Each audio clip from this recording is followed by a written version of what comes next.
It's Wednesday, December 7th, and you're watching the Hammer Daily here on the Hammer Betting Network, presented by our good friends over at FanDuel. I'm your host, Jason Cooper, alongside my producer for the next hour and a bit, Jacob Gramegna, behind the board, looking great as always. And I don't know if you guys heard, but me and Jacob spent like 3 hours post-show yesterday, just stuck in the lab, slaving away, absolutely cooking. I did no work. He did all the work. Came out with Julian Champagny for this little 50-plus point, the 50-plus point winner of the promotion on FanDuel. No one hit 50-plus points. Champagny looked great in the first half. Yeah, it gave us something to sweat about for sure. Yep. It's the 50-plus point jackpot. So, that's what it's called. If your player scores, so the player you bet on, you don't need to bet on them 50-plus points. So the player you bet on does get 50 points. You win the share of the jackpot, depending how many players have also bet on that player's over.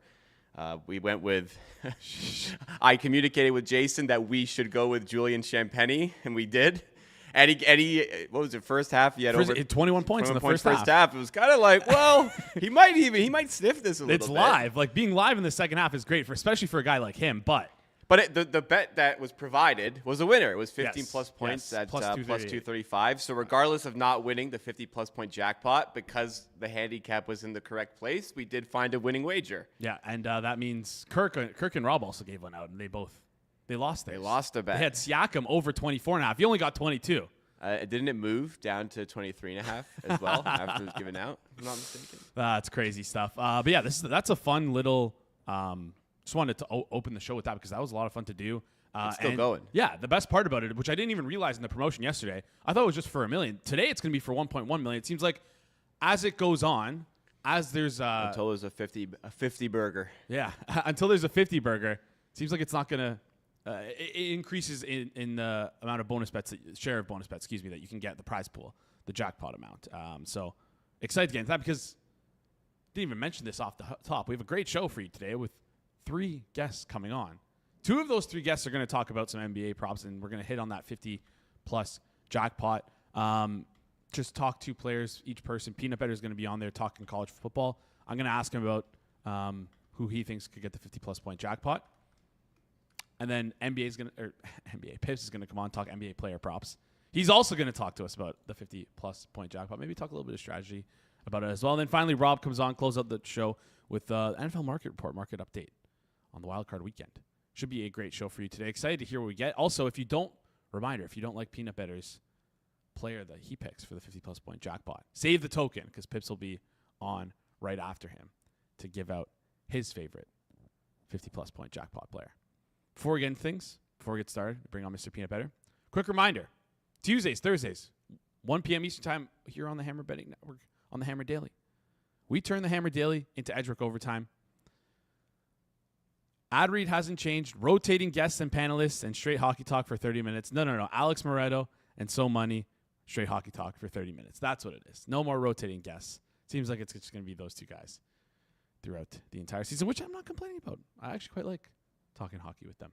Anyways, without further ado, let's begin with the show and bring on our first guest. He's a prediction market punter. You've seen him on Circle Back. He stood us up on his last appearance, but he is here. Mike, Mr. PeanutBettor, how's it going? Good. I figure I'll show up to about 50% of these. That's about what I think you deserve as a host. So that's why I figured I'll go there. 50%. Hey, that's better than your prediction market portfolio and your prediction market. Much better. All right. What you got on the background over there? A little whiteboard. What's little to-do list? Yeah. We had to move it. So, added another desk to the office, so we had to move this over here so I could write it down effectively. All right. I hope I don't see the Hammer Daily on the to-do list, but I hope you've written it down so that you don't forget for the next show. No. Okay. But all right. That's okay. All right. Anyways, lot to talk about in college football. We could touch on the 2 games, but before I want to do that, I want to talk on the transfer portal quickly. I know you're not super ingrained in the transfer portal right now. You're super busy with NBA stuff. You kind of do that homework a little bit later in the offseason. But Damon Williams of Washington, I don't know if you saw this, just entered the transfer portal after signing a $4 million deal with Washington for him to stay. Turns out he's not staying. What happens to that $4 million deal? Was it $4 million guaranteed? Is there guaranteed money in college football? Are there even contracts? How the hell does this even work? Is he going to get sued? I don't even know. but it sounds like he's going to go to LSU. It sounds like Lane Kiffin and LSU are going to give him $6 million. So what that means for him, I don't really know. How this will work, I don't even know. Washington says they're going to sue him. What do you make of this situation? It's a little bit of a peculiar one. We're in this is kind of new for college football here. What is this? What do you make of this? First of all, what does this signify for college football? Where a guy who this guy's been on the team.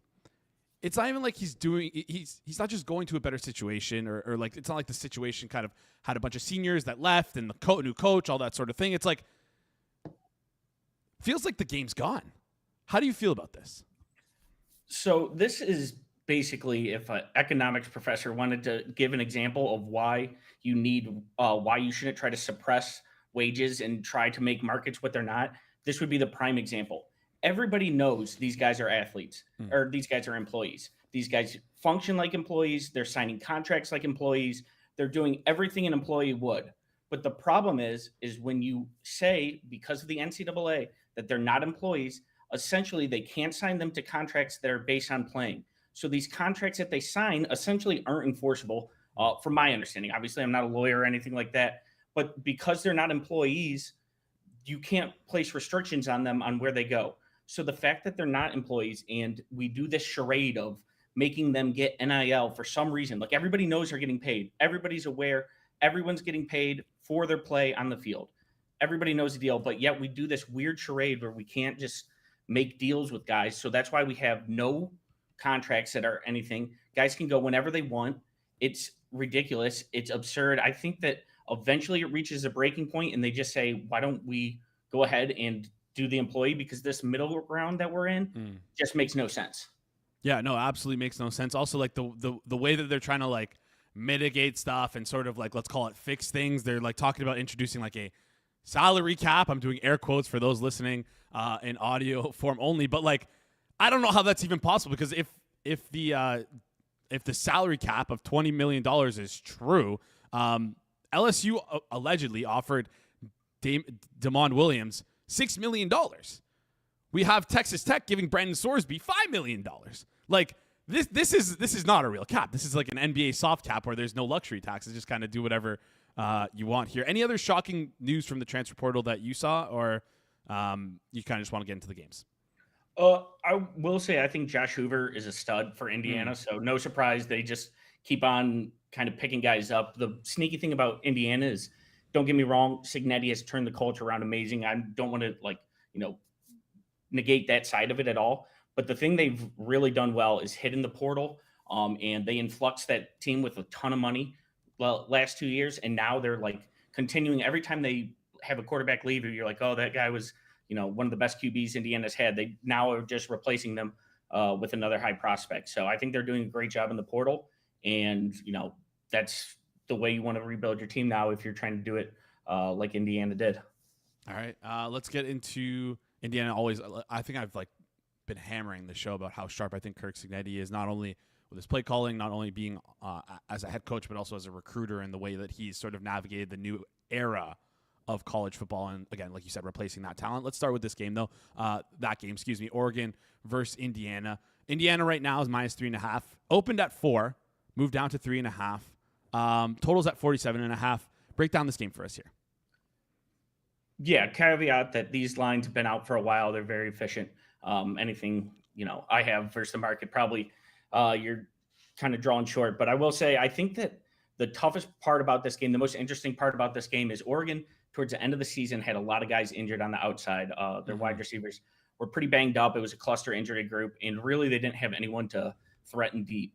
They've added those guys back during this time of the break. So we really haven't had time to see them gel or see, how much of an impact they're making. It's really hard to tell in such a small sample, one of them being James Madison, a game where they obviously, blew the brakes off them. So I think that there's reason to believe the Oregon team, we saw Indiana finish strong all the way through the stretch. Oregon, they did okay, but they were kind of, not as impressive down the stretch. I think Oregon has gotten more healthy. Indiana lost a guy, an important defensive lineman in the Big Ten championship game. I think Oregon's gotten more healthy. Indiana's gotten less healthy. So that's why you see this line be a little bit tighter than I think most people would have put it. I think will be, I don't know. I kind of gut feel think that Oregon, with these pieces being added in, can cause some problems for Indiana and the defense, especially now that they are, did lose that guy along the fronts. Yeah, no, for sure. I think there's also a question in the chat about Oregon player in the portal and an injury. I believe they're talking about Jaden Lamar, the running back. Maybe it's the other running backs. One of the running backs I think got hurt, might have gotten hurt. Any injury stuff or any of that stuff that you're looking at? I think they're talking about the guy that he quit the team, or I don't know if he quit necessarily. A couple games into the season, decided to redshirt. Basically, wasn't getting around anyways. I don't think that he makes much of a difference if I'm thinking of the right guy. Yeah. I remember seeing that maybe one of the running backs for Oregon got hurt, but I might be wrong there. Anyways, let's flip over to the other game. Let's talk Miami and Ole Miss. Miami upsets the Ohio State University. I mean, quickly, before we get into this game, what were your thoughts on that game? Is Julian saying kind of ass? No, actually, I got in a fight with discussion with a couple of Ohio State fans that I think that loss was not nearly insane compared to the rest of the offensive unit. Everyone kind of thinks of OSU as this monster offensive unit around saying, when I don't think that really was the case this year. They weren't very good along the lines. They were very bad on the right side of the line. They did have Jeremiah Smith and Carnell Tate, but Carnell Tate wasn't himself after maybe halfway through the season. And they had no running game to speak of. They couldn't put Bo Jackson in when they wanted to pass, and basically had a running back that was in for run plays and a running back that was in for pass plays. So I don't think that team was very talented offensively. Obviously, with hindsight bias now that we can see it, weren't tested throughout the early parts of the year. I thought that they were kind of coasting based on some day comments. Turns out they just didn't have that higher gear. Yeah. So Miami, that team is, they really dominated the trenches of Ohio State. And I think they're the best, two sides of the line, basically in the NCAA. And that's what Cristobal has done a great job of building there. And basically that was the difference in the game. From the start, you just saw Miami get all sorts of pressure, and Ohio State wasn't able to reciprocate it. Yeah, no, absolutely. And I think we kind of forgot, because I feel like this was a big talking point. We talked about maybe the first quarter of the season, how good the trenches were for Miami. But then they rack up a couple bad losses in conference, and you kind of write them off and forget about how good their trench play really is, because it felt like it made the difference there for sure. And they also, again, I think we talked about it on the show last week. Just the Miami team, it's good in the trenches and can create explosive plays. They ended up creating an explosive off turnover, which do you blame Jeremiah Smith for that pick six? No, I think they just jumped the route. I think that Jeremiah Smith was expecting a different play. Not too much worth getting into. But what I think is the thing with Mario, everybody is aware of the game management issues. I have to hear how bad of a coach he is for all these years. And don't get me wrong, at actually coaching football, he's not great. But he knows to win at the highest level in this, the number one skill set is to get the freaks in the door. And he's gotten tons of freaks along the perimeter and in the interior of the line. So that's the number one thing Miami has focused on throughout the entire time Cristobal's been there. And now we're starting to see it kind of, he's been there, I think this is his fourth year. So, you're starting to get his full recruiting classes getting on the team. And you're starting to see, the benefits of recruiting hard and going after five-star guys consistently like he has. Yeah. Let's flip over to the other side in this Miami game. We talked a little bit about Miami here. Ole Miss, Trinidad Chambliss looks incredible. Ole Miss seems to have not taken a step back or missed a step at all since Lane Kiffin has left. I think that was kind of the expectation, or at least for myself, was that the offense wouldn't be as good as we sort of expect them to be. But they looked pretty good. How do you think they match up, and how will they match up against this strong Miami, the strong defensive front of Miami? It will be interesting. It will be, something to see is how well Miami matches up on the back end. I think pretty clearly Miami has an advantage up front. It's just, Ole Miss doesn't necessarily have dudes on the outside that scare you that much, but they just create it with tons of tempo and pace and constantly putting pressure on your back end guys. I don't think Miami's back end guys are the greatest. They do have a new DC that's kind of kept more of a keep everything in front attitude this year, which has helped them tremendously from last season. They were getting destroyed all the time with chunk plays. So I think Miami's going to try to keep everything in front, slow the game down. Cristobal is going to try to run it 500 times. I think Miami's a more talented team, but I think that Ole Miss has the guy at quarterback that's a little bit more electric and can make plays. I think that Georgia probably was the better team overall when you're talking versus Ole Miss, but they had Trinidad Chambliss and Georgia had Stockton, who, while good, wasn't that good. So I think that that's probably a pretty similar situation here, where you see Miami has more guys, across their roster, but Ole Miss has the guy that's the difference maker. All right.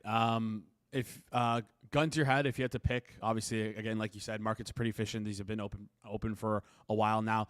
If you had to pick Miami minus 3.5, Ole Miss plus 3.5, whichever side you like at current market, who would you pick? Then same question for Oregon versus Indiana. I would take Miami and Oregon. All right, so you're taking Miami at the 3.5, and then Oregon plus 3.5 against Indiana. I just want to write that down so we can make fun of you when you are wrong. I noticed something behind your head there on the back of the board. I believe it says bet props. So let's check that off the list for you right now. I told you before you came on the show. I think you might have heard Jacob and I talking about it in the background. The 50-point jackpot boost that's available on FanDuel, where if you bet a player in the NBA, you don't have to bet them to score 50-plus points. Just bet any points market for them. You apply that boost token, and you get your shot at winning $1.1 million if that player scores 50-plus points. Sorry, a share of $1.1 million if that player scores 50-plus points. So I asked you to do some homework. Let's check something off your board. If you were to take someone in the NBA to score 50-plus points today, who would it be and why? Jamal Murray. He is playing without Jokic. He's had increased usage without Jokic. Braun and Gordon are coming back, but they're on pretty strict minutes restriction, and he's basically going to get a ton of usage, or at least has opportunity to get the higher variance usage that you're going to need to score 50 points. Boston also notorious for not allowing 3-point shots. They want to get more than you, especially they're not going to kind of help off the corners. So I think Jamal Murray is going to play in a lot of two-man game where he is going to basically going to be him in the big man. It's going to be like, straight 2-on-2 while they stick to the shooters. And it will be a lot of high usage, variance jump shots for Jamal Murray. So shoot for the high end. Yeah. Looking to take advantage, of some variance there, over 25.5 points, for Jamal Murray right now is minus 130 over at FanDuel if you want to click that, or maybe you want to take an alt like Jacob and I did yesterday with Champagne and look up to 30 points. We can get him at plus 168. Jacob and I were discussing this before the show, or maybe did we discuss it on the show, where we wanted, when thinking about who to take for this market, we were thinking that maybe we want to lean towards the underdogs, or a team that is an underdog. In terms of game theory, how would you approach it to try and win the share of the jackpot? Yeah, so I would shoot for guys where teammates are missing, essentially, where you can find where somebody has to eat up the usage. Like if I was going for a lower end guy, I would look at, the choices are rough, but like go for Chicago, go like Vucevic and be like, okay, nobody's playing in this game. Giddey's out. Say Giddey's out, Buzelis is out, White's out, and you're just getting a whole lot of Nikola Vucevic. I think that my general philosophy would be that the people that are getting picked the most are going to be the best players, and situation is going to be more underrated compared to that. So that would be one suggestion. And, kind of just thinking about on the fly here too, I would probably shoot for someone with a high 3-point attempt rate. Obviously, to get the most variance you can, you want high usage and you want high points per shot because you're going to shoot for tail outcomes. So those would be the two things I'd target the most. All right, looking for tail outcomes. PeanutBettor, sharp guy. Appreciate it. I can't believe you actually know basketball ball. I thought you were a non-ball knower in all sports, but it seems like you actually know your stuff. Yeah, some of us were athletes. Some of us, did shoeies or whatever kind of foot fetish thing you have going on there. Yeah. By the way, for those of you who don't know, I told Mr. PeanutBettor to get back on the show. He has to do a shoey live on air with us, which he refuses to do, and he thinks it's like a weird Canadian. I've never heard of it. You drink it out of a shoe? Yes. I think it's like originated in Australia. It's an Australian thing. Cam Scadaboo did one. It's not the dumbest man alive did one. Who was the UFC fighter? Used to do it. The bigger guy. Man. I think he's a heavyweight. Tuivasa? Yeah, Tai Tuivasa. Yeah. It's a thing. It's a thing. Yeah, I'm all for chugging beers. Don't get me wrong, but I just would not want to do it out of a shoe. All right. Well, Sometimes that's what the vibe dictates. You got to do it. Yeah, I get it. all right, Mike. Appreciate you joining the show. Happy New Year to you. Hopefully you don't miss the next spot. Appreciate you coming on. Talk soon. See ya. All right, great stuff there from Mr. PeanutBettor, who refuses to do a shoey live on air. Maybe we'll just force him to chug a beer though, but maybe not today because that to-do list seems a little long. Hopefully you can Got to balance those accounts. Bet props. Very serious organization or It's got to be. syndicate. Just kidding. That's not just joking about that. That he's running over there. All right. Up next, we got Pips coming on. Before we do that, just want to quickly remind you guys about our sponsors over at FanDuel. Football fans, we've waited all season for this. It's time to flip the switch to playoff mode on FanDuel, America's #1 sportsbook. Throughout the NFL playoffs, FanDuel is going to be hooking everyone up with big boosts and more rewards. And right now, all FanDuel customers can get in on the action with a Wildcard reward for the NFL Wildcard round. Just pick your card, and you can win up to a 100% profit boost. This is just one of the many reasons why FanDuel is the best way to game day. So start your run today. Just visit FanDuel.com/forwardprogress to pick your wildcard reward. That's FanDuel.com/forwardprogress for a chance to double your winnings for the NFL Wildcard round. Play your game with FanDuel, an official sports betting partner of the NFL playoffs. That must be 21 plus and present in select states. For Kansas, affiliates Kansas Star Casino, or 18 plus and present in D.C., Kentucky, or Wyoming. Opt-in required. Rewards are non-withdrawable. Restrictions apply, including bonus and token expiration, leg requirements, and max wager amount. See terms at sportsbook.fanduel.com. Gambling problem? Call 1-800-GAMBLER. Visit rghelp.com. Call 1-888-789-7777 or visit ccpg.org/Chattanooga, Connecticut. Or visit mdgamblinghelp.org in Maryland. Hope is here. Visit gamblinghelplinema.org or call 1-800-327-5050 for 24/7 support in Massachusetts or call 1-877-8-HOPE-NY or text HOPE-NY in New York. All right. Pips is going to be coming on next. Before we bring on Pips, there's a couple wildcard specials in the NFL. Specifically, one I want to look at today. We talked about it a little bit yesterday with Clive in terms of the highest scoring team. I honed in. I said I like the Chicago Bears. Clive said he likes the Green Bay Packers, 11-1 and 12-1 respectively. I want to look at the most passing yards market today.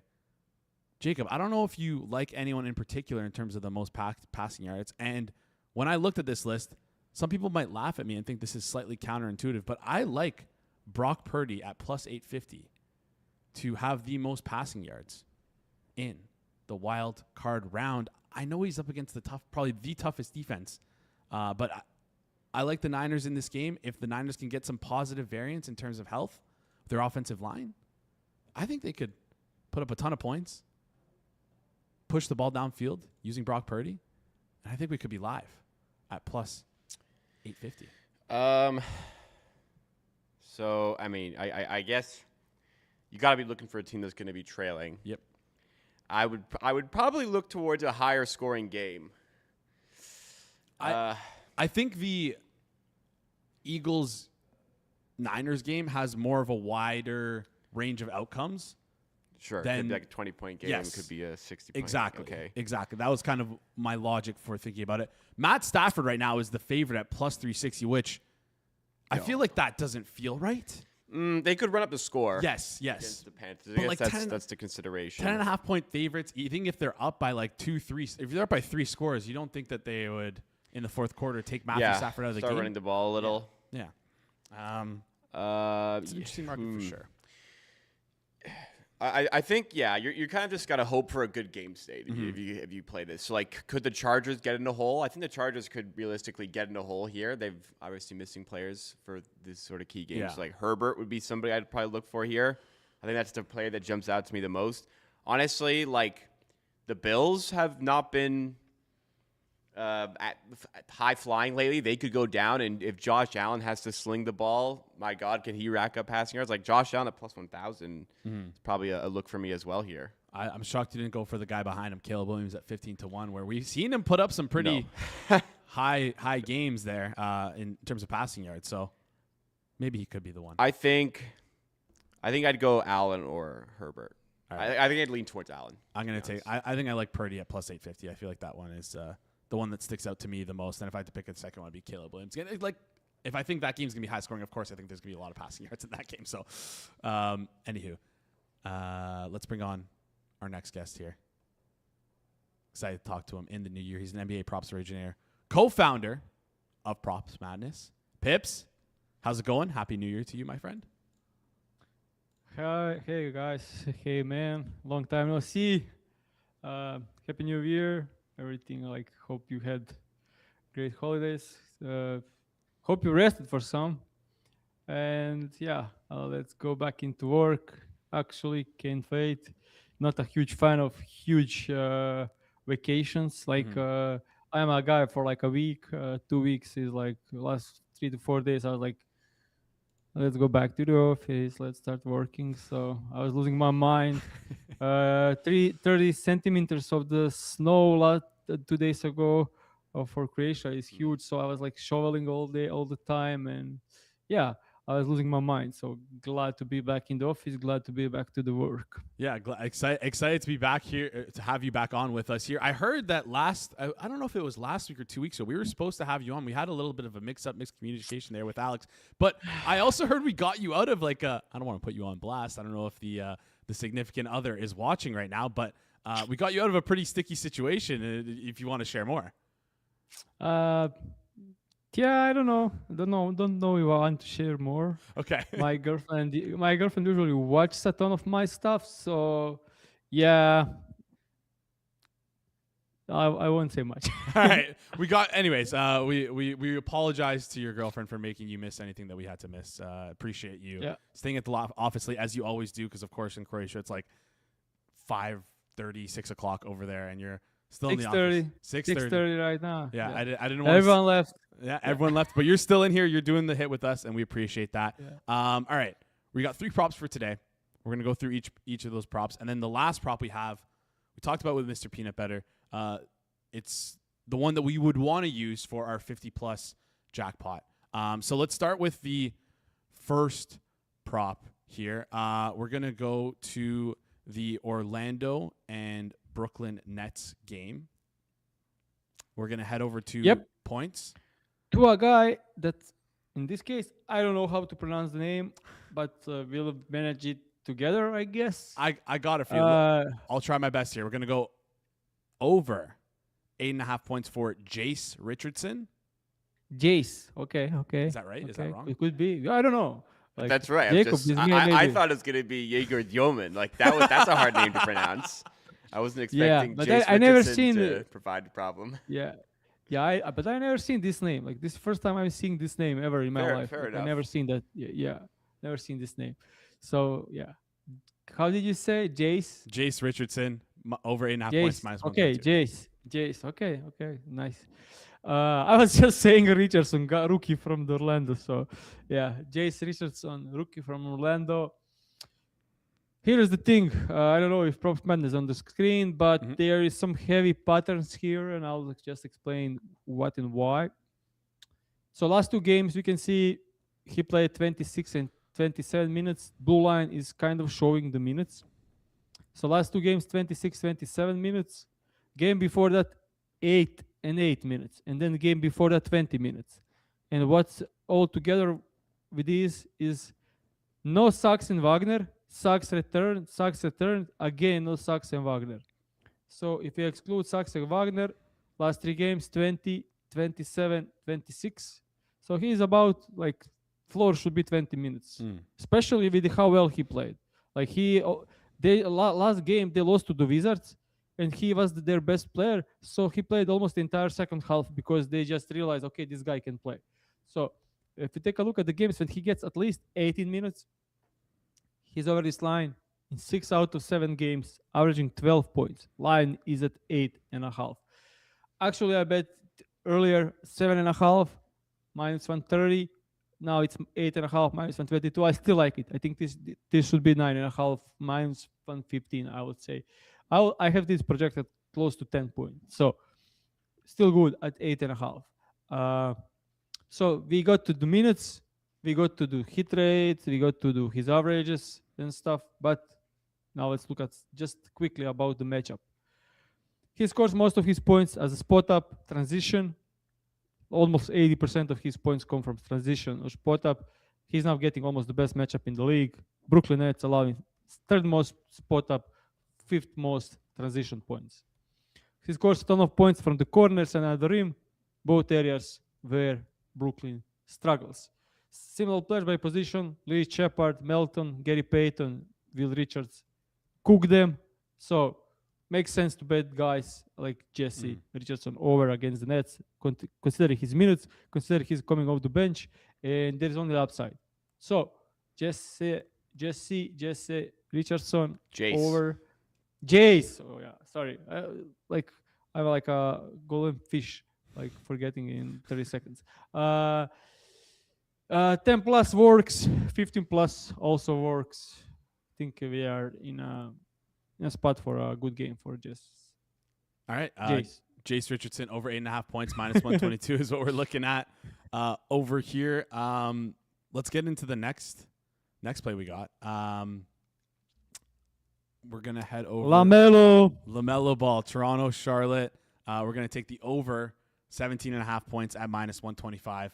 Talk us through why you like this one for LaMelo Ball and his over points. Yeah, these lines are moving quickly on me. Like when I sent it before the show, all three moved. So, yeah. LaMelo Ball over 17.5 points.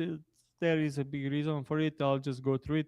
First off, injury report is kind of key when going to the Hornets, as their guys are missing a ton of games. So looking at the games with Miles Bridges playing, Brandon Miller playing, and Cohn playing, when he isn't you injured. got to change, pull props madness up. Yeah, I don't know what's happening today. There we go. So I just said I went through the injury report. Yes. Added games with Miles, Miller, and Cohn playing. Okay, so in the 12 games he played with them, he averaged 19.4 points a game, line 17.5. That's just a start. Then looking at the last couple of games, he played 25 minutes against OKC, wasn't paced to cover against the best defense in the league, but it was a blowout, so he kind of sit out last 8 minutes of the game. Then against the Bulls, another game where it was a blowout, also wasn't paced to cover. Then against the Bucks, kind of weird game where he shot poorly. I mean, it's not a weird game when LaMelo is shooting poorly, but he shot horrible against them. Then a couple of games where he covered. He's playing the Raptors, who struggle against guard somehow. Overall, great defense, but struggle against guard and don't care, I think, about LaMelo taking stupid shots he always takes. So when he is not playing the best defense against guards, he's actually averaging 20.6 points a game. So our line is 17.5. Matchup, I would say the Raptors allow a ton of free throw, spot up, and average to pick and roll ball handlers. So above average matchup, average, I will say, considering they are great defense overall. And then looking at games against Raptors this season, he played 3 times, covered in the first game, shooting 6 off from 19, horrible. But second game, it was second night of back-to-back. He was limited to only 22 minutes, still scored 14 points in that heavy limited minutes game on 6 from 16 shooting. So horrible shooting, limited minutes, came close. Last game, 11 points in 12 minutes. So he got injured, shot kind of poorly, and still scored 11 points in 12 minutes. If he's getting 30 plus tonight, as he should, I think should be a good spot, because he played a total of 20 minutes average in 3 games and scored 15 on average points. If he just projected to 30 points a game, 30 minutes a game, it's actually 22 points. Usage has been 7% higher than all the rest of the games in the season against Toronto Raptors. So no doubles on LaMelo, and that makes sense. And yeah, like the matchup for LaMelo tonight. Number is too low. Now they are healthy, so they're kind of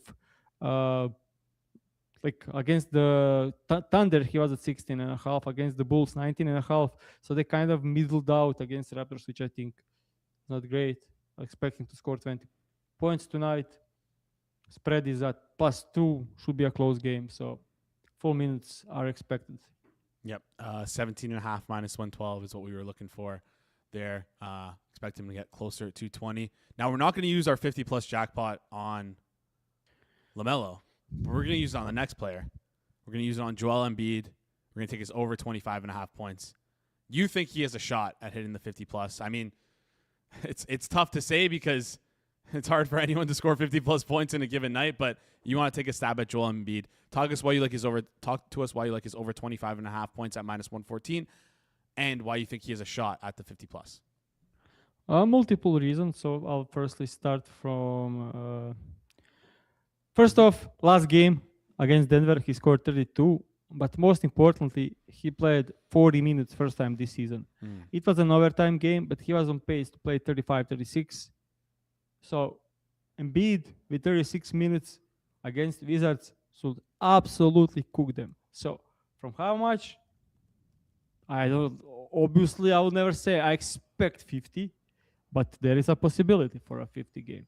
Also, he's not the biggest line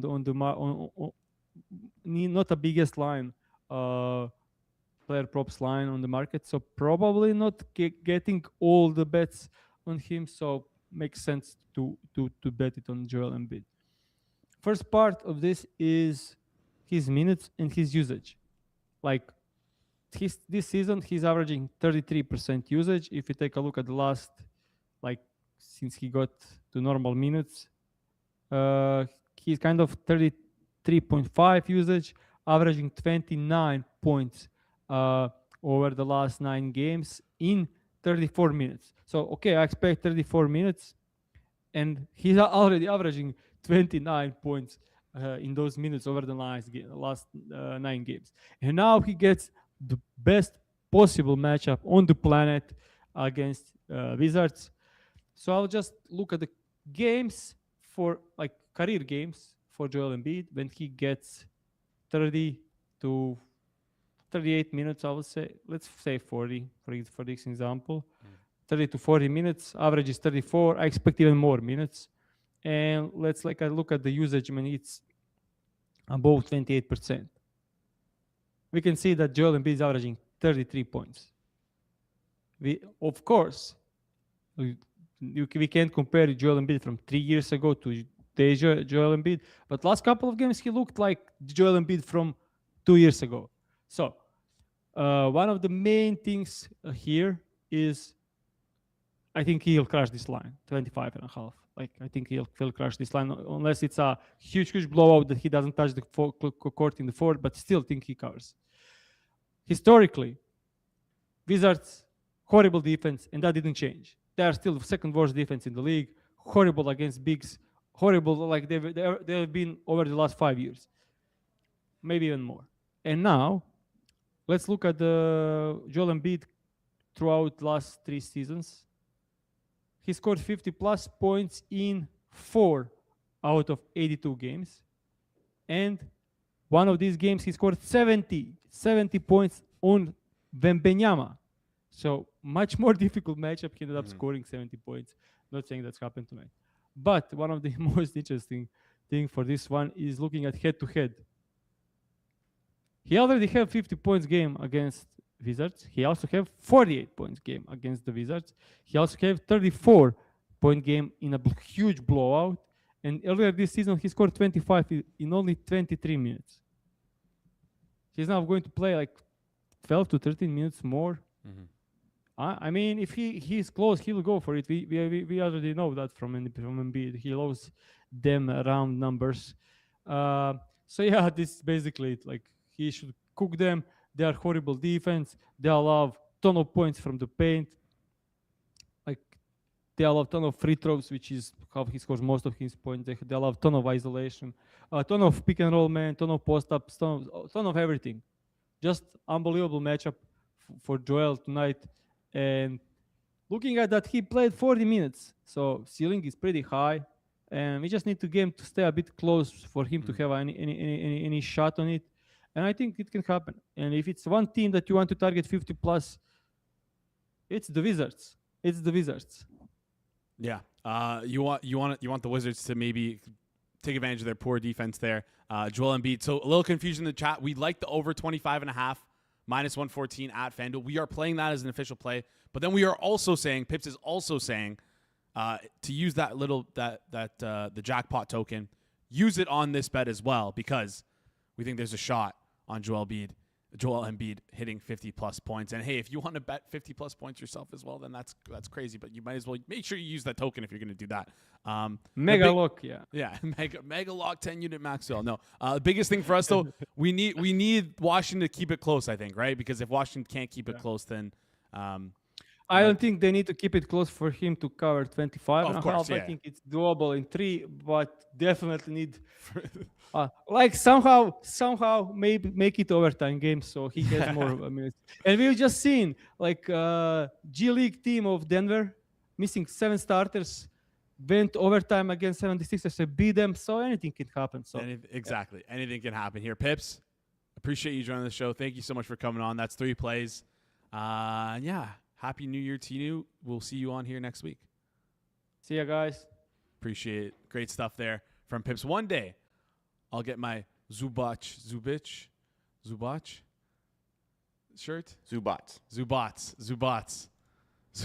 shirt. Pips is laughing at me in the background. Oh, one day I'll get his name right. Zubats. I need that Godfather shirt. Anyways, we got Rob coming on up next. Before we do, quickly, we know how much you love firing on NFL props. That's why we've turned the Friday show into a full props breakdown. This week, so far, we have Jack Miller. We have Hitman coming on. We'll be breaking down the matchups, talking about the NFL wildcard games, and giving out some props. You're not going to want to miss this. If you watch the Saturday show over on Forward Progress, this is sort of a replacement for it. So, yeah, firing off some NFL props for wildcard weekend with the Hitman, with Jack Miller. Should be a great show. That's on Friday here on the Hammer Daily. Yeah. Speaking of props, should we do quick guess the line? Let's do a quick guess the line. Guess the line. You should know by now. 3 lines to guess. 3 guesses per line. I give you the over or under as the hint for each of the 3 guesses. Hope we can get it by the 3rd guess. We're going to start off with Jaylen Brown points as the Celtics host the depleted Denver Nuggets. Jaylen Brown points. Someone, I think Mikey in the chat said he likes Jaylen Brown for his 50-plus jackpot. So I guess his point total is probably going to be pretty high. It's higher. Let's go for like 32.5. Lower. Okay. I wanted to go on the high range to kind of cap things out. I know Joel Embiid's 25.5. I would have to think that Jaylen Brown is probably maybe higher than Joel Embiid. So let's go with like 27.5. Higher. Okay, so we got the in-between there. You got the window. There we go. I'm going to have to, I feel like there's no other number to go with than the 29.5. 30.5 on FanDuel, unfortunately. Close. So Close. A loss. Is it Juice Thunder? No. Over. Okay. Yeah, over. All right, we shift to Josh Allen. Rush attempts against the Jacksonville Jaguars. I said I liked him maybe most passing yards in the wildcard weekend, but how about rush attempts? Rush attempts. Oh, wow. I don't look at this market too much. I have like a number for yards, but not gonna have to guess. Not attempts. Thank God you clarified for attempts because I was gonna say like 30, 40 something. So yeah, definitely not getting 30 or 40 rush attempts. But rush attempts. I wonder if Rob is doing this in the background with us. Let's go with 6.5. Higher. Okay. Felt like that was gonna be on the lower end. It's got to be lower than 9.5. It is. Okay. My original guess at the heart was 8.5. That's wrong. 7.5.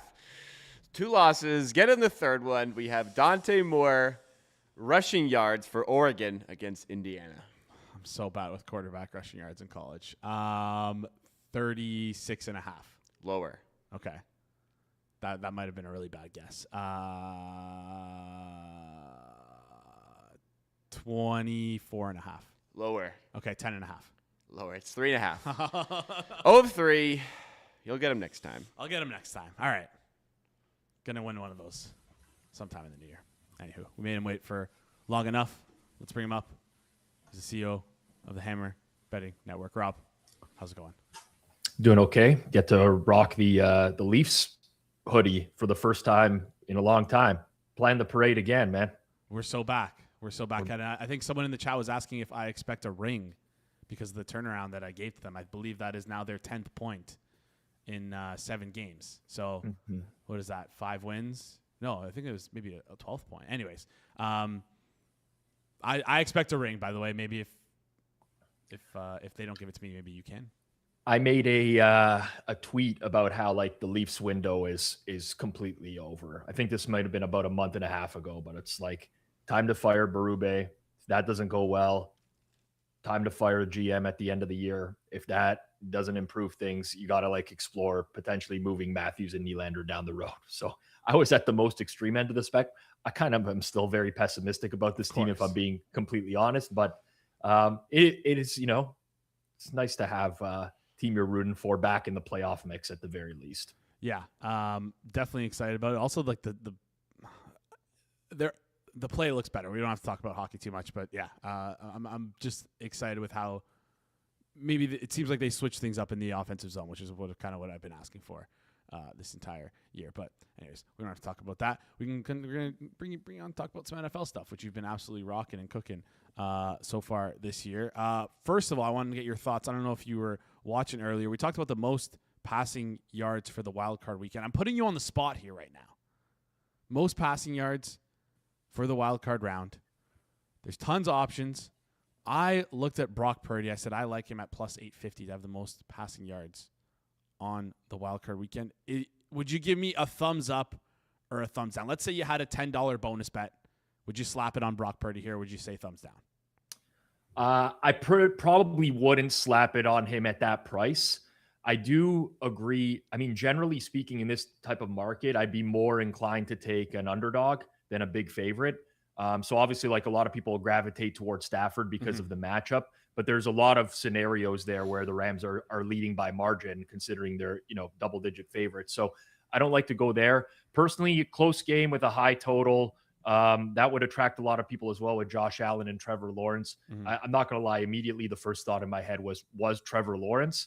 But now that I'm thinking about it more and looking at the screen more, I actually don't hate Purdy in this type of instance. I you know, subjectively, it's not a type of defense that I can see him having a ton of success against.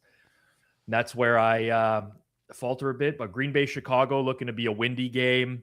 You know, you start to eliminate other options, and I don't hate it. I don't hate it.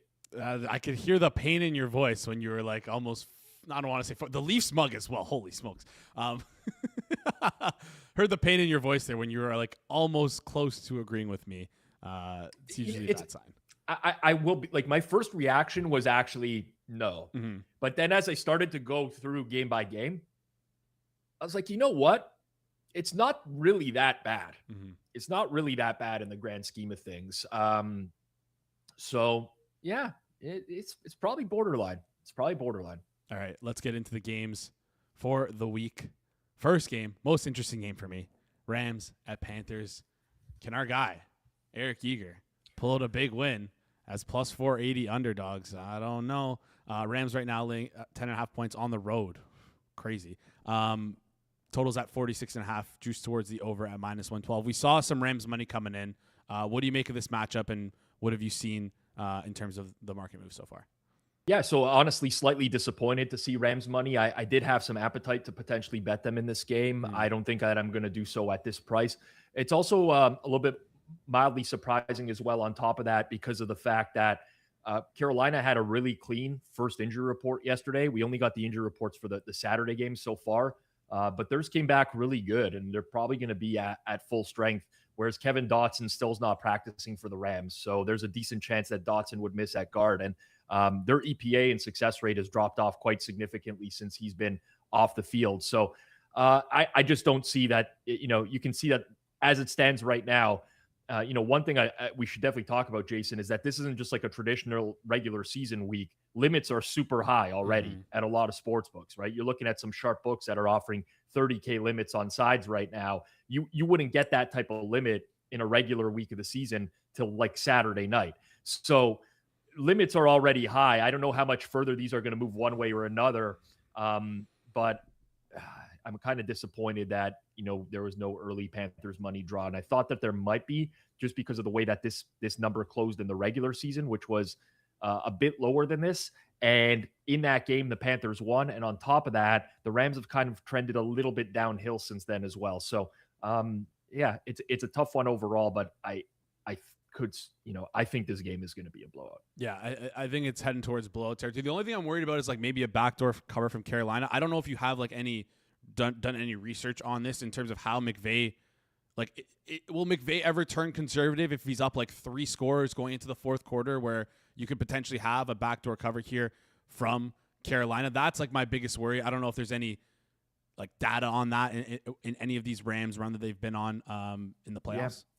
My only pushback to that would be, and again, this is not backed by any sort of numerical data. This is just my recollection of the I think Bryce Young, either pretty quickly whether he has it or he doesn't for that day. Like, there doesn't really seem to be an in-between there. There doesn't seem to be a lot of games where, he struggles for 3 quarters and then all of a sudden he's able to move the ball. It's either they got the game plan and it's working, or they don't and it's not. There does not seem to be a lot of middle ground with Bryce Young. So that would be my concern with, like, speaking about backdoors with the Panthers. Yeah, maybe, as someone said, wait for the game to start and get a better number. Let's move on to the next game here. Next game we got on the board is Green Bay and Chicago. Oh, am I excited for this one? Saturday night game.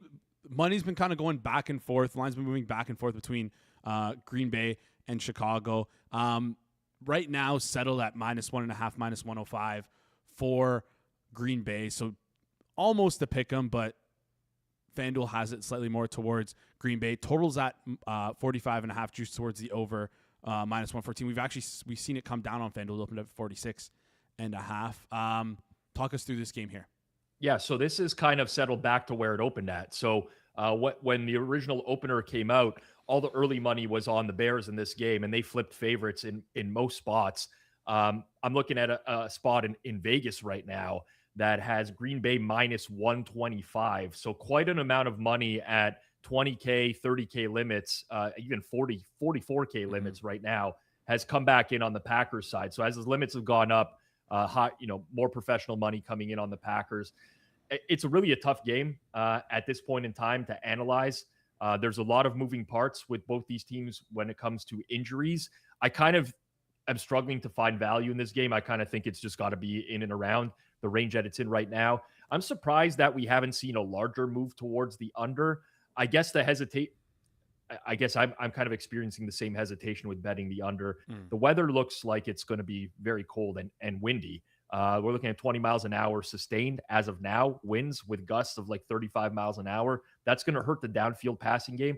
Typically in a regular season week on a Wednesday, when we would see these types of weather concerns for the weekend, those totals would start to move a lot towards the under.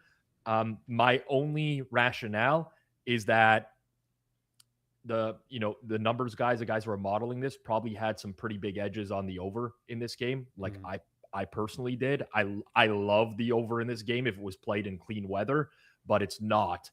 So maybe that's why we're not seeing a move towards the under. But I think as the weekend gets closer and the weather forecast starts solidifying, if it's going to look like it is right now, I do think the under is going to take money here. All right, looks like maybe the under is going to take some money, like you said here, but that's not looking too good because me and Clyde, we talked about this yesterday, is potentially having it as our highest scoring game of the week in terms of highest scoring team market. He picked Green Bay, I picked Chicago, funnily enough. Anyways, let's move on to the next game, Buffalo and Jacksonville, another close game. It feels like we haven't seen this many close games in a wild card round in a really long time, which makes it kind of really refreshing here.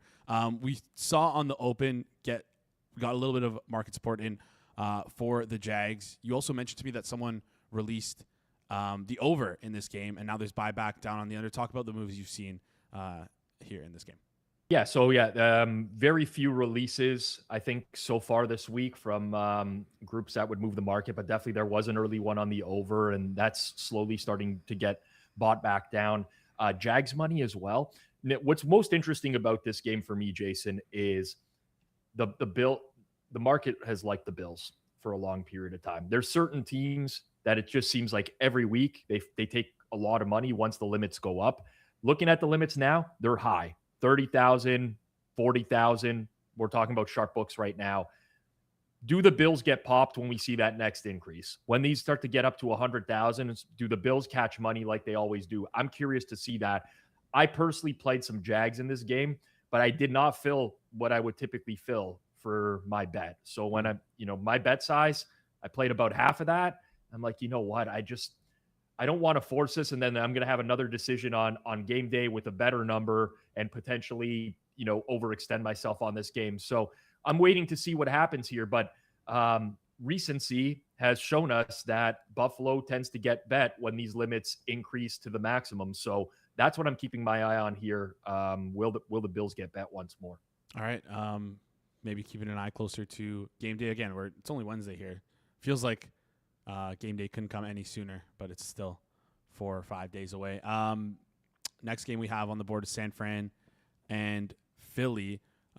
Everything we've seen in terms of San Fran and Philly is all Eagles money coming in, and then money towards the under. It seems like I saw an interview with Brock Purdy yesterday where he was positive about the health of Trent Williams. I don't know if you have any more update on that or if there's been any more updates on that.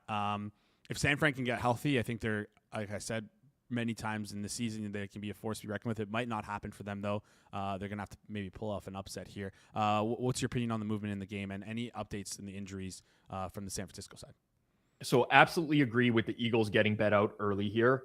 And, from what we expect Lane Johnson to be back. He said that he will be back this week. Tatum Bethune is out for San Fran.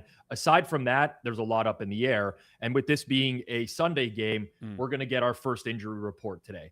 So it's almost impossible for me to say where this is going to go one way or another. If Trent Williams is out there, I can certainly see some buyback towards the 49ers. Ricky Pearsall, another one to monitor as well. Potentially, you don't get Lane Johnson practicing on Wednesday, and then there's some concerns, and San Francisco gets bet as well. So at this point, it's really hard to say where this is going to move, and I think we're going to need to use the next couple days to figure out who's actually playing in this game. But the opener was, I mean, as the market has shown, I think absurdly low in this game, and with that as well. The under's been being bet. So there's just not a lot of faith in the San Francisco offense in this game right now in the market. We saw them go to Seattle. That defense completely shut them down. They're going to face a lot of similar looks this week with really good personnel, great defensive coordinator. So tough to say what's going to happen at this point. I think for now, don't do anything with it. Might as well just wait at this point to see what today's injury report looks like, tomorrow's as well. And you can probably react accordingly to that based off who's on the field. Of course, keep that screen open. Practice reports should be firing out in the next couple of hours. Don't step away from the screen. Get the piss jar on lock. Last 2 more games left on the board. Before we do that, do us a favor. Smash the like button. Haven't asked for it yet, so if you can do so, smash the like button. Goes a long way here on the channel. If you're new to the channel as well, hit the subscribe button. We see that subscriber count going up, and we appreciate you guys for clicking that subscribe button. Chargers, New England. I think we're doing a watch long for this game. I wonder if we'll be able to get Jeff for this one because, as he's been saying for the entire year, this year doesn't matter. Doesn't matter. Next year's the year, so maybe we can get Jeff. Good luck. Good luck with that one. I'll try my best. Maybe we can get Jeff in studio. Probably not. But you mentioned to me that there's been some small money coming in on the over in this game. No real movement on the spread. Total right now is at 45.5 minus 118. Juice towards the over. Talk us through this one. Yeah, so I bet a little bit of over on this early in the week. It was one of the looks that me and Clive talked about on Sunday Reset. Not a ton of room here. And listen, maybe if this was a regular season game amongst 16 or 15 others, maybe I wouldn't have paid a lot of attention to it. But I think marginally there was some room here. As of now, weather report for New England looks pretty good. Temperatures will be around freezing, so it'll be cold, but it's not expected to be a windy game. And this is another one. We're going to get a lot of information on Buffalo, Jacksonville, San Fran, Philly, and Chargers, New England today because we're going to get the first injury reports. And New England went into the final couple weeks of the season without several players on their defense. Robert Spillane at linebacker, who's a very good tackler. Harold Landry, edge rusher, obviously, which you want to keep an eye on. Kyrus Tonga, their nose tackle as well. So we'll see if those guys are out on the field today, and maybe that'll jostle the market one way or another in terms of this side. But we haven't seen a ton of movement on this side. It's just been hanging around 3.5. One sharp book went to 4, and they're at pretty high limits, so they probably took some decent clicks on New England, and they're trying to attract some Chargers money now at this point by moving to 4. But aside from that, I kind of just think that what we know now, this is a fairly decent price, maybe a little bit more room to bet on the over, but I got to wait till injuries on this one as well, Jay. All right. Again, sit by the screen. Going to get some information today and tomorrow. Last game we have on the board is Houston and Pittsburgh. I see like a rogue number out there on Pittsburgh, which is if you like them. On the money line? Yeah. Yeah. Yeah. I see the same one you're looking at. I don't know how I feel about that. Like, what does that mean? Because I see another sharp book on the other side. It's like almost a direct arb to them. Anyways, we've seen like sort of a back and forth here. I wonder where that money line is that price is coming from here. But we saw, I believe it opened up around like 3.5 juice towards Pittsburgh, but now it went out to 3.5, almost even money, and then back down to -3, -112 right now for Houston. Bouncing around quite a bit here. Talk us through this one. Yeah, so exactly like you said, early appetite for some people to get out and bet Houston right away. Listen, Pittsburgh is not well liked in market. Mm-hmm. They're considered to be by far the worst team in the AFC in these playoffs. And naturally, someone wanted to get in early. Many people potentially said, you know what, willing to fade this Pittsburgh team. Once we start seeing those 3.5s pop, well, those disappeared. So there's appetite for Pittsburgh at 3.5. So it's hard to say where this one is going to go. Might bounce it around in between there. I was actually pretty surprised when I ran my own personal number on this game. I expected that I would have an edge on Houston, and I'm actually shaded towards the other side where I'm more likely to bet Pittsburgh than not in this game. I think I'll talk a little bit more about this on Forward Progress Best Bets tomorrow. But the Texans defense down the stretch kind of quietly underperformed quite a bit. The game against the Raiders really stands out, where the Raiders had a functional offense for the first time in a long time. They were able to create some explosives in the running game. Riley Leonard had a really good first half against the Houston Texans last week before the Texans put in some backups from the second half. Obviously, Houston was missing Kamari Lassiter in that game, and with him being back this week, it's a big difference. But their depth at corner is not great. So, I mean, if Lassiter's not 100%, he leaves this game at any point. I have some concerns for them at the cornerback group. But yeah, it looks like this one's going to be a tug of war back and forth. I don't know where it's going to settle. It's extremely unusual to see an ARB in market at two different sharp books as it is right now on the money line in this game. So, potentially the offshore one maybe took a really big bet on Houston money line in this game, and they're offering that type of price. But this one's intriguing because, yeah, I mean, 6 weeks ago, if you gave me this price on Houston, it would have been an insta-click. And now it's not. I do have some concerns with the Texans, especially needing them to win by 4. They're a pretty conservative team, especially when they get out to a lead as well. So, yeah, I don't know where this one's going to go. I honestly have no idea. Yeah. Excited to see where it goes, though. Yeah, that I kind of got like sidetracked when I see that little BetStamp Pro plug, that little blue highlight there on BetStamp Pro. I was like, oh, where's my phone? Anyways, yellow highlight for me. I don't, color coding a little different for me. Oh, maybe you can walk me through your color coding. Maybe we make that as like a little video for Circle Back. Anyways, Rob, I'm gonna let you go before I do. Crazy news yesterday. Didn't talk about it at all on today's show. I was gonna talk about it with Jacob off the hop, but I kind of got a little distracted here. Harbaugh fired. Are you shocked? 2, if Loop hits that kick, is it Tomlin who's fired instead of Harbaugh? 3, how many teams in the NFL right now should fire their coach, or if their coach is already fired, should hire Jim Harbaugh? Like, fire the coach and hire Jim Harbaugh, like, immediately. Okay, so was I surprised that Harbaugh was fired? No. I talked about this on Sunday Reset. I'm actually really surprised that other people are that surprised that he got fired. It's been going on, 10 weeks now, where there's been rumblings that none of the players really like this guy in the locker room, that he's kind of lost the team. You never know if those are real or not, but you couple that with the fact that they missed the playoffs. Honestly, if they made the playoffs and lost first round, I could have still seen him getting fired this year. I don't think making the playoffs was the prerequisite to him keeping his job. I was always a Harbaugh fan. When I used to attend the MIT Sloan Analytics Conference, there was an offensive lineman. He retired really early, before the age of 30. Can't remember exactly who it was, that played for the Ravens. And he used to be on a lot of the analytics paddles that were there. And he would talk about how far ahead the Ravens were with their decision-making in game. their usage of analytics versus other teams, how the entire team had bought into it because Harbaugh like presented it to them in the offseason saying, here's why we're going to be doing the things that we're doing. Here's the data that supports it. So he really had buy-in. I feel like at one time he was such a good head coach, but the more and more I watched him over the last couple seasons, especially this year, a lot of the in-game management stuff where he had a big edge is gone. He became extremely conservative with things this year, in my opinion. I thought he made a lot of bad in-game decisions. After a while, watching this offense, you can blame the offensive coordinator, you can blame the head coach, you can blame both, whatever it may be. It just felt like the right time for them to move on. Now, he'll get a job, probably no problem.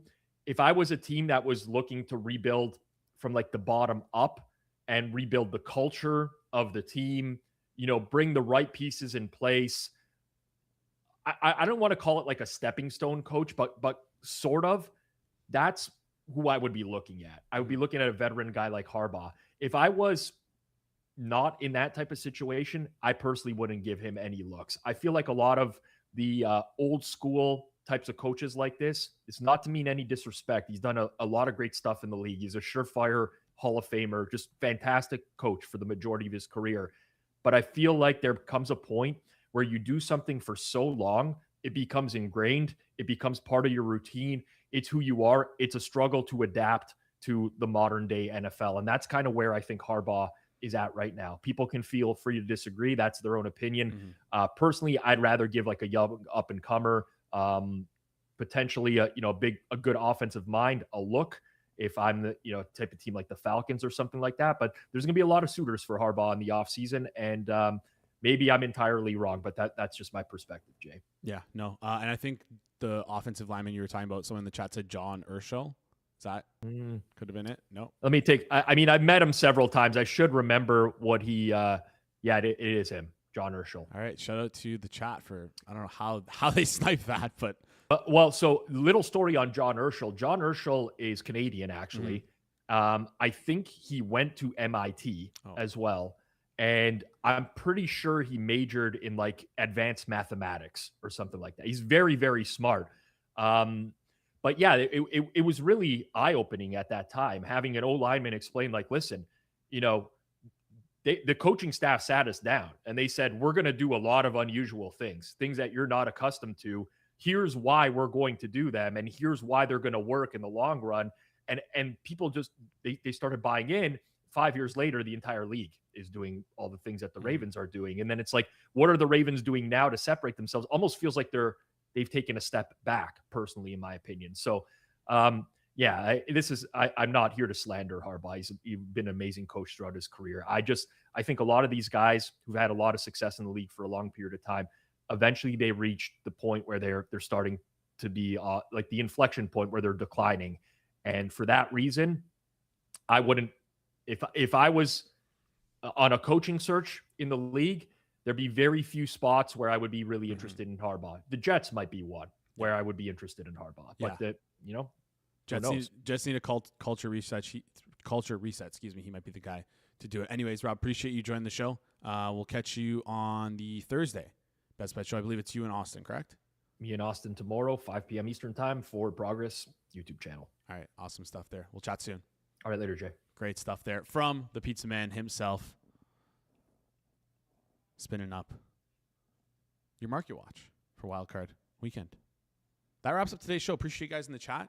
Chat was crazy today. Always going off. Appreciate you guys. If you're on Twitter, do us a favor. Come over to YouTube. Just double check. Make sure you're subscribed. If you're doing that, you might as well like the stream as well. Take a look down. Take a look up. Take a look down. Take a look up. Is that like button pressed? If not, click it. And that is about it for today. Appreciate you guys tuning in. It's been a Wednesday, December 7th edition of the Hammer Daily here on the Hammer Bank Network, presented by our good friends at FanDuel. We'll see you guys right here tomorrow.